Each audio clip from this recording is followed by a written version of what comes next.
In this week's episode of Virtual Gear, we take a look at a one-time offering from Plymouth back in 1970. A car that Plymouth designed in an attempt to allure a NASCAR legend from Ford Motorsports back to Plymouth. Decades later, this car would be the caricature for the same NASCAR legend in the Disney Pixar blockbuster Cars, the 1970 Plymouth Superbird. We look at the history and specifications of this legendary car before we take it out on the track at Road Atlanta, where again, we struggle with Turn 3, before we wrap up with a race against the Sophie AI. This is Virtual Gear.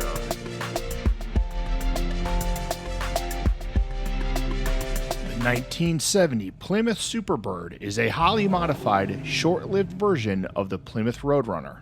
It was Plymouth's follow-up stock car racing design for the 1970 season, following up the 1969 season's Dodge Charger Daytona. Superbirds were equipped with a 426 cubic inch 7-liter Hemi engine with a pair of 4-barrel Carter carburetors producing 425 horsepower. It could also be equipped with a 4-speed manual transmission or a 3-speed automatic TorqueFlite 727 transmission. Within Gran Turismo, the car does have a 4-speed transmission, but it has the automatic transmission's steering column. We'll get into this a little bit later. As a follow-up to the 1969 Dodge Charger Daytona, the Superbird was specifically designed for NASCAR. The Dodge Charger 500 that began the 1969 NASCAR season was the first American car to be designed aerodynamically using a wind tunnel and computer analysis. That Charger was later modified into the Daytona version with a nose and tail similar to that of the Superbird. NASCAR's requirement demanded that racing vehicles must be made available to the general public and sold through dealerships in specific minimum numbers. For 1970, NASCAR raised the requirement from 500 to 1 for every 2 manufacturers' dealerships in the United States. In the case of Plymouth, that meant having to build 1,920 Superbirds. However, due to increasing emission regulations combined with insurance spikes for high-performance cars and NASCAR's effective ban on the aero cars, 1970 was its only production year. In the fall of 1968, Richard Petty left Plymouth's NASCAR racing team for Ford's. However, the Superbird was designed specifically to lure Petty back to Plymouth for the 1970 season. Petty did reasonably well that year against strong Ford opposition at the track, winning 8 races. This car would also be used to represent Richard Petty's character, Strip the King Weathers, in Disney Pixar's blockbuster film, Cars.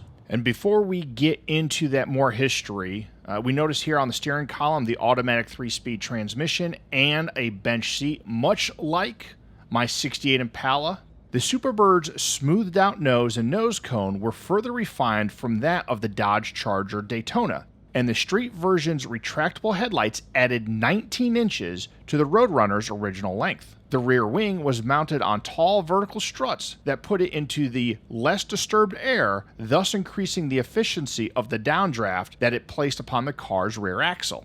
For nearly 30 years, the mathematical formula used to determine the exact height of that wing was thought to be a highly guarded Chrysler secret. The actual height, however, was set to clear the roofline so that it was in clean air. The issue was on the streets, these modifications did very little to help increase the speed, as these modifications were only really good above 60 miles an hour. So the 1970 Roadrunner was actually quicker on the street and in the drag strip. As we get ready to look at our best time, our first 10 laps, which is where we try to push the car and learn how it can handle this track, we did, of course, have some issues with Turn 3 as usual. However, in our practice session, we did end up with a best time of 1 minute 31.389 seconds.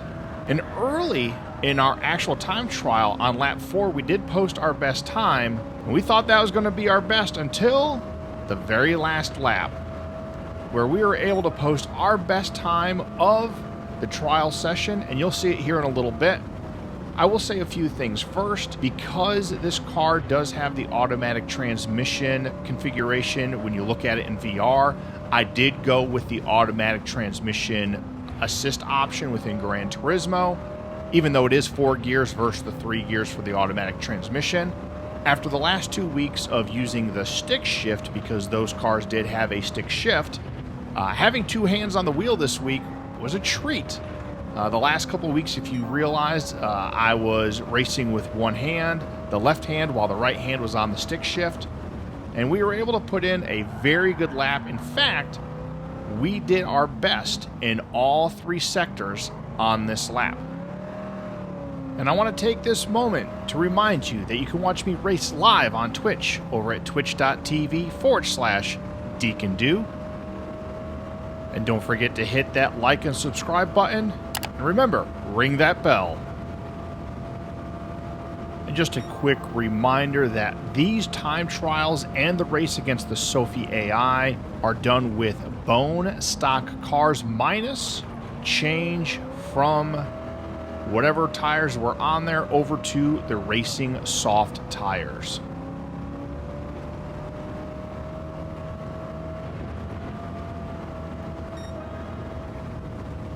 And we would end up with a best lap time of 1 minute 30.189 seconds, which will move it ahead of the Corvette and the Camaro on our virtual gear time board. We'll come back to the studio in just a little bit, but first, we are going to throw it down to Deacon Do in the 1970 Plymouth Superbird as he battles Sophie for 3 laps around Road Atlanta in the dark. Take it away, Deacon Do. All right, thanks, Deacon Do. We're on the in-car headset. Now, one big difference between last week and this week is we do have an automatic transmission this week if you look at the cluster on the steering column. So because this is an automatic transmission, we get to actually have both hands on the wheel. If you joined us for the first couple of weeks of the supplemental series, we were driving it with just the left hand, as those cars are stick shift manuals.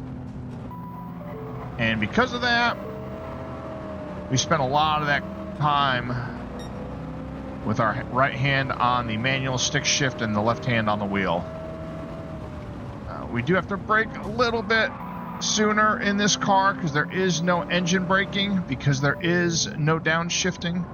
So that does pose a problem or 3. We're going to bump into the rear end of a lot more cars more often. On the back straightaway, we can almost get to 130 miles an hour.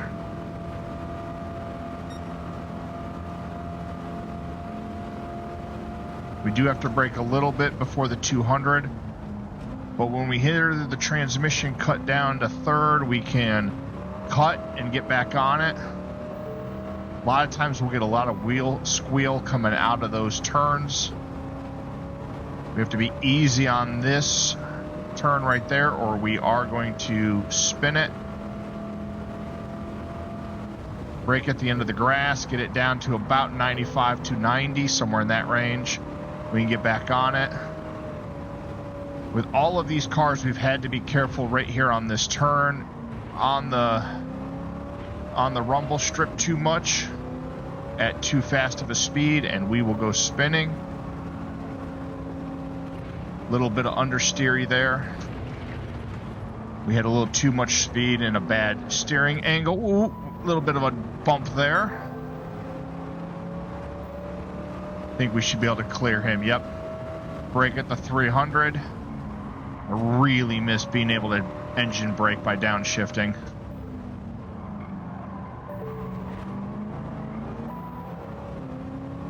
I will say because of that, this probably is a little bit tougher than previous weeks. Don't know if we're going to make any more spots up. We got a Challenger, well, not the car Challenger, but a Challenger coming up behind us.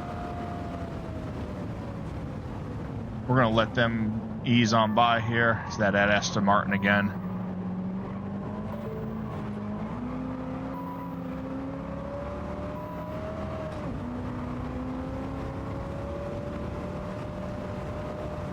We got to feather that throttle through there.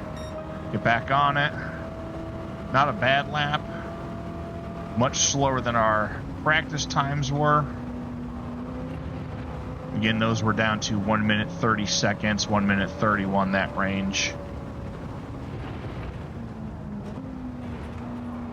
Ooh, got really loose there. Got lucky I did not lose it.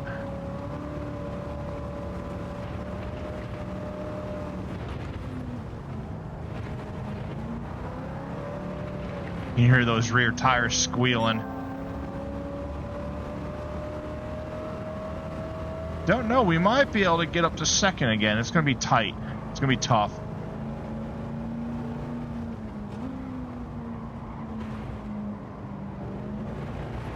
I don't think so. I think both those cars have much better top speed than me.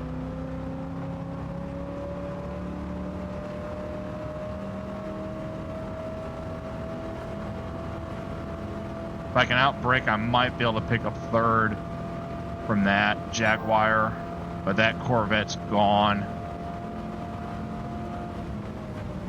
We hit the brakes a little bit later. Try to get a little bit more oomph there. Nope, I don't think we have enough for that F-Type. We do not. But we did go from 11th to 4th, which is not as great as we did last week. Last time we went from 11th to 2nd. This time we do have a much better time, though, I believe. That's going to be roughly 4 minutes, 44 seconds and change, I believe. We'll have to double check with Deacon Do in the studio to see how that compares to the previous weeks.